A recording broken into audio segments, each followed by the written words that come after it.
Betrayal, Power, and Murder. Today, we're sharing the stories of some of the most infamous women in the Bible, the crimes they committed, and the dramatic tales behind them.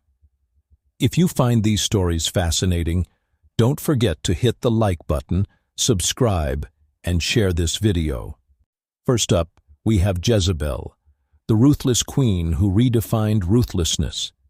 Jezebel was a Phoenician princess who married Ahab, the king of Israel, sealing a powerful political alliance. Her influence went far beyond marriage, as she introduced the worship of Baal, a pagan god, to Israel. Her marriage to Ahab cast a dark shadow over the nation.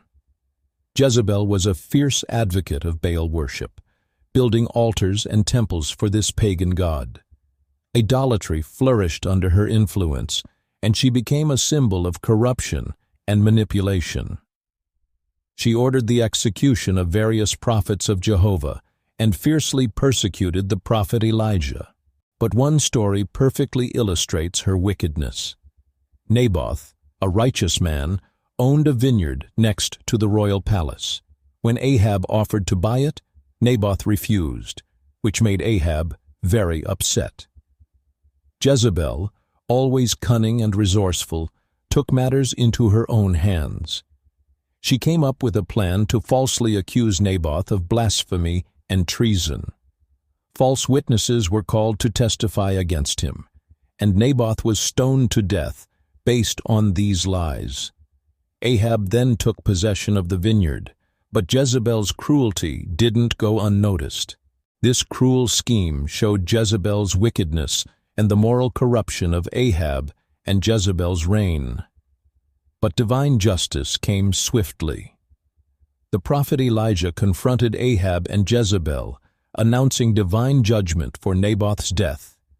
He said that dogs would lick Jezebel's blood in the city of Jezreel. After Ahab's death, his son, Jehu, took the throne. Driven by divine justice, Jehu confronted Jezebel. She tried to seduce him with her charm, but Jehu was firm. He ordered her to be thrown out of a window, and her body was devoured by dogs, fulfilling Elijah's prophecy. Next, we have Herodias, a woman who knew how to manipulate people to get what she wanted. Her story is tied to that of John the Baptist. John, a brave and charismatic prophet, preached by the Jordan River, calling out people's sins and urging them to repent. His powerful message and devout life earned him a massive following. But things took a dangerous turn when John publicly criticized Herod Antipas, ruler of Galilee and Perea, for marrying Herodias, his brother Philip's ex-wife. Herodias had divorced Philip to marry Herod, and this marriage wasn't just morally wrong, but also against Jewish law. John didn't hold back when he condemned their marriage, boldly pointing out the moral consequences. His fiery words made Herodias furious, and she wanted John dead. Herod Antipas admired John and initially protected him, but Herodias was relentless. She whispered manipulative words into Herod's ear, convincing him to arrest John. While in prison, John became a symbol of resistance, standing firm in his beliefs. But that wasn't enough for Herodias. She wanted John's head on a platter. During a fancy banquet, she saw her opportunity.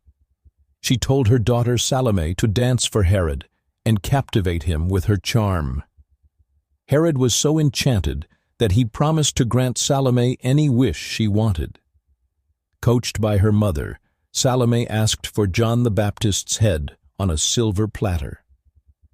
Herod, bound by his promise and worried about what his guests would think, reluctantly agreed. Thus, John the Baptist, the brave prophet who criticized Herod and Herodias, was executed, leaving Herodias triumphant in her manipulation. Athaliah. Then we have Athaliah, a power-hungry queen woman who would stop at nothing to seize power. She was the daughter of Ahab and Jezebel, and deeply involved in the political turmoil of her time.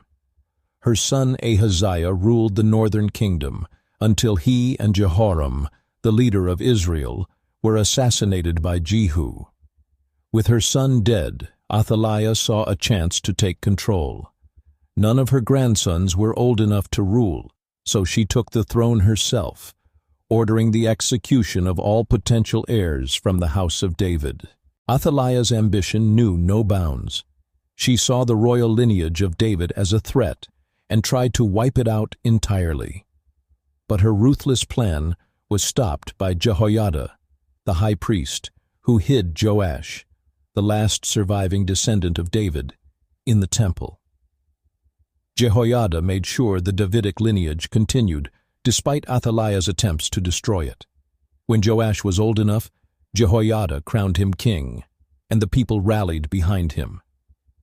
Athaliah, sensing her grip slipping, tore her clothes and cried, "Treason! Treason!" But the people stayed loyal to Joash and refused to be fooled by Athaliah's cries. Joash's ascent to the throne marked a turning point, and Athaliah was captured and executed, ending her reign of terror. The second book of Kings, 11:16, records her death, marking the end of her bloody rule. These stories of Herodias, Athaliah, Jezebel, and Delilah remind us of the destructive power of ambition, manipulation, and greed. Each of these women wielded power in their own way, leaving behind trails of betrayal and bloodshed. Their legacies are cautionary tales that echo through history. Thank you for watching this video. Share with us the city you're watching from in the comments, and don't miss out on more amazing stories by subscribing to our channel. Sending hugs and best wishes your way. See you in the next video.